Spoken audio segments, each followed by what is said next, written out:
नहीं, dash dash dash फला फला अमुक। लेकिन मुलायम सिंह जी के इस पलटू पैंतरे ने पूरा खेल पलट के रख दिया। तो साहब, अटकलें चाहे जितनी और जैसी भी रही हो, मौजूदा अपडेट यही है कि केंद्र की यूपीए सरकार चलती रहेगी।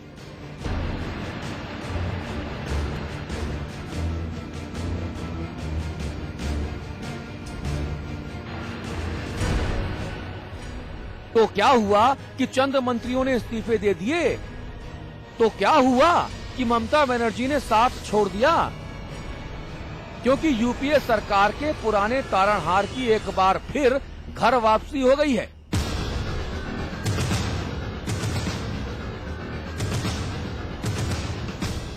अल्पमत में आई केंद्र सरकार को बचाने में जुटे वित्त मंत्री पी चिदम्बरम साहब ने सियासी दोस्ती को लेकर एक बड़ी अच्छी बात कही थी।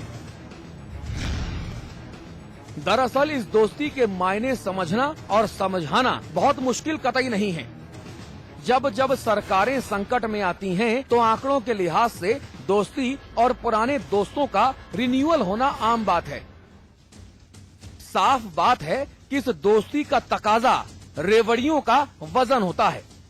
खैर, डीजल की कीमतों में इजाफा, रसोई गैस के सिलेंडरों की राशनिंग और एफडीआई के मुद्दे पर लाल पीले होने वाले मुलायम सिंह सड़कों पर उतर आए। केंद्र सरकार को जी भर के कोसा। जनता बहुत परेशान है और सबसे ज्यादा गरीब और किसान। सरकार के लिए ये मुश्किल घड़ी थी,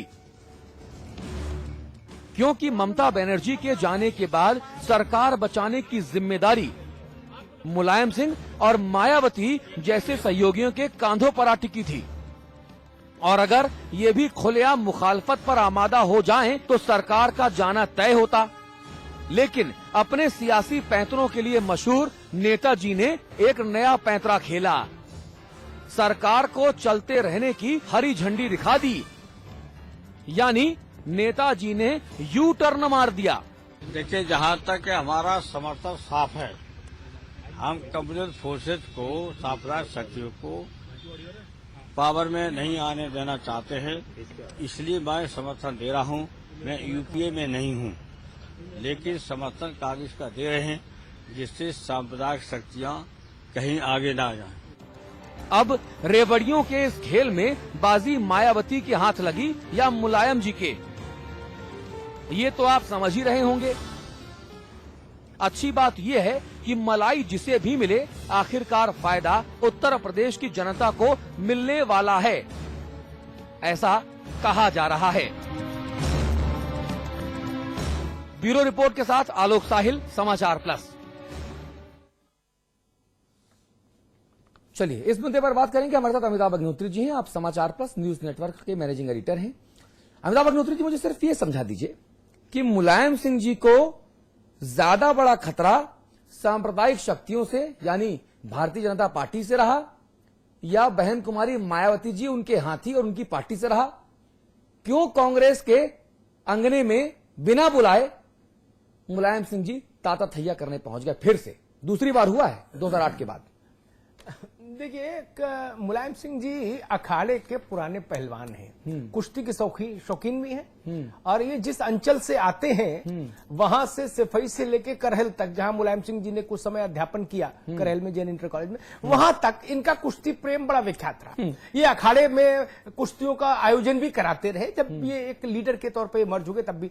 तो एक वो होता है, मतलब मैं किसी के प्रति, किसी जाति या कम्युनिटी को वो नहीं कर रहा हूं, एक लोकोक्ति है वहां, धोबी पाट। जो लोग खेलते हैं, कुश्ती जानते हैं, वो उस बात को जानते हैं। तो मुलायम सिंह जी उसके विशेषज्ञ थे जब अखाड़े में खेलते थे। तो उसका अंदाज सामने जो आपके अखाड़े में है, वो नहीं लगा पाता कि आप कौन सा पाट मारने वाले हैं। तो उसका नामकरण ये हुआ धोबी पाट। तो वो मुलायम सिंह जी के साथ पर्याय हो गया राजनीति में भी।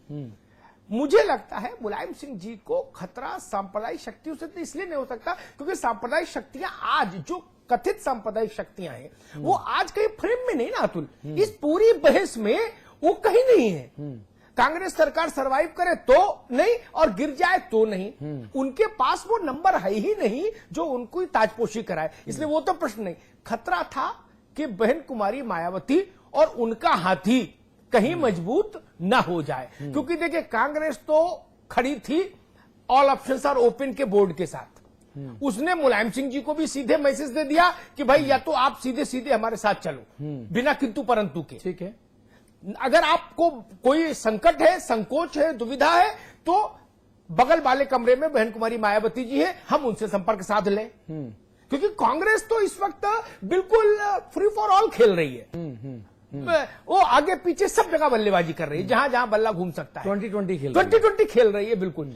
उस दृष्टिकोण से कल रात का कुछ ऐसे घटनाक्रम थे जिन्होंने इस पावर कॉरिडोर में इस बात को इंगित किया कि मुलायम सिंह जी जब तक विचार करेंगे और धरना प्रदर्शन करेंगे तब तक तो बहन कुमारी मायावती की पार्टी की शपथ हो जाएगी। आपको रोकना पड़ेगा। प्रधानमंत्री डॉक्टर मनमोहन सिंह इस वक्त देश के नाम संदेश दे रहे हैं, सीधे आपको डॉक्टर मनमोहन सिंह जी की उस प्रेस कॉन्फ्रेंस में लेकर चलते हैं।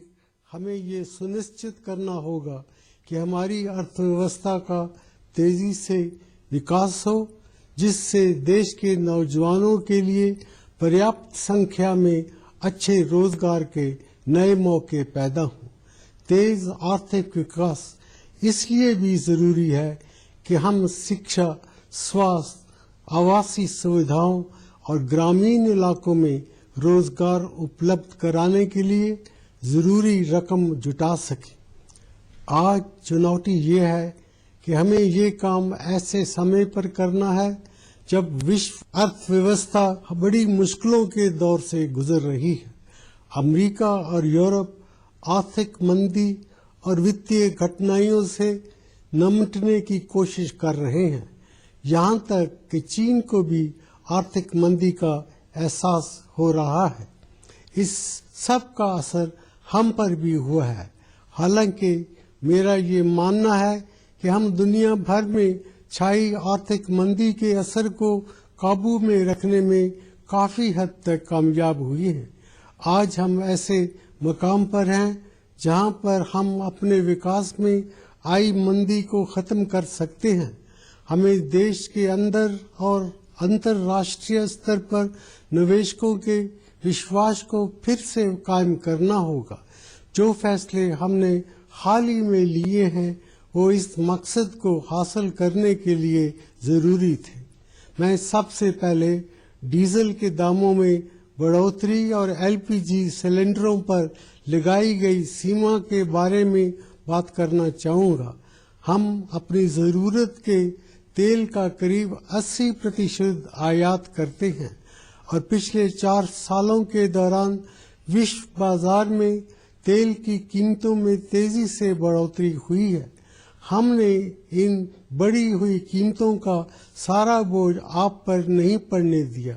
हमारी कोशिश ये रही है कि जहां तक हो सके आपको इस परेशानी से बचाए रखें। इसके नतीजे में पेट्रोलियम पदार्थों पर दी जाने वाली सब्सिडी में बड़े पैमाने पर इजाफा हुआ है। पिछले साल ये सब्सिडी 1,40,000 करोड़ रुपए थी। अगर हमने कोई कार्रवाई न की होती तो इस साल ये सब्सिडी बढ़कर 2 लाख करोड़ रुपए से भी ज्यादा हो जाती। इसके लिए पैसा कहाँ से आता है? पैसा पेड़ों पर तो लगता नहीं है।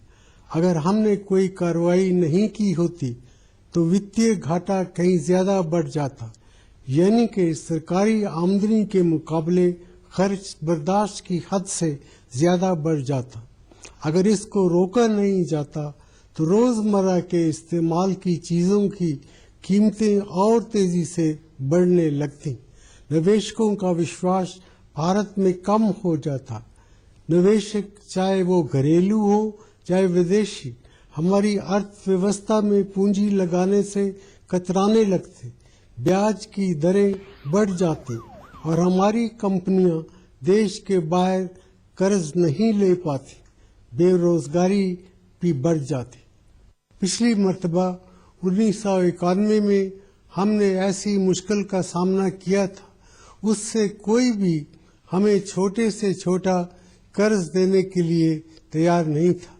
उस संकट का हम कड़े कदम उठाकर ही सामना कर पाए थे।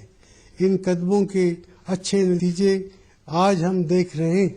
आज हम इस स्थिति में तो नहीं हैं, लेकिन इससे पहले कि लोगों का भरोसा हमारी अर्थव्यवस्था में खत्म हो जाए, हमें जरूरी कदम उठाने होंगे। मुझे ये अच्छी तरह मालूम है कि 1991 में क्या हुआ था। प्रधानमंत्री होने के नाते मेरा ये फर्ज है कि मैं हालात पर काबू पाने के लिए कड़े कदम उठाऊं। दुनिया उन पर रैब नहीं करती जो अपनी मुश्किलों को खुद हल नहीं करते हैं। आज बहुत से यूरोपीय देश ऐसी स्थिति का सामना कर रहे हैं। वो अपनी जिम्मेदारियों का खर्च नहीं उठा पा रहे और दूसरों से मदद की उम्मीद कर रहे हैं। वो अपने कर्मचारियों के वेतन या पेंशन में कटौती करने पर मजबूर हैं ताकि कर्ज देने वालों का भरोसा हासिल कर सकें। मेरा पक्का इरादा है कि मैं भारत को इस स्थिति में नहीं पहुंचने दूंगा, लेकिन मैं अपनी कोशिश में तभी कामयाब हो सकूंगा जब आपको ये समझा सकूं कि हमने हाल के कदम क्यों उठाए हैं। डीजल पर होने वाले घाटे को पूरी तरह खत्म करने के लिए डीजल का मूल्य 17 रुपए प्रति लीटर बढ़ाने की जरूरत थी, लेकिन हमने सिर्फ 5 रुपए प्रति लीटर मूल्य वृद्धि की है। डीजल की अधिकतर खपत खुशहाल तबकों, कारोबार और कारखानों द्वारा इस्तेमाल की जाने वाली बड़ी कारों और एसयूवी के लिए होती है। इन सब को सब्सिडी देने के लिए क्या सरकार को बड़े वित्तीय घाटों को बर्दाश्त करना चाहिए? पेट्रोल के दामों को न बढ़ने देने के लिए हमने पेट्रोल पर टैक्स 5 रुपए प्रति लीटर कम किया है। ये हमने इसलिए किया कि स्कूटरों और मोटरसाइकिलों पर चलने वाले मध्य वर्ग के करोड़ों लोगों पर बोझ और न बढ़े। जहां तक एलपीजी की बात है, हमने एक साल में रियायती दरों पर 6 सिलेंडर की सीमा तय की है। हमारी आबादी के करीब आधे लोग जिन्हें सहायता की सबसे ज्यादा जरूरत है, साल भर में 6 या इससे कम सिलेंडर ही इस्तेमाल करते हैं। हमने इस बात को सुनिश्चित किया है कि उनकी जरूरतें पूरी होती रहे। बाकी लोगों को भी रियायती दरों पर 6 सिलेंडर मिलेंगे, पर इससे अधिक सिलेंडर के लिए उन्हें ज्यादा कीमत देनी होगी।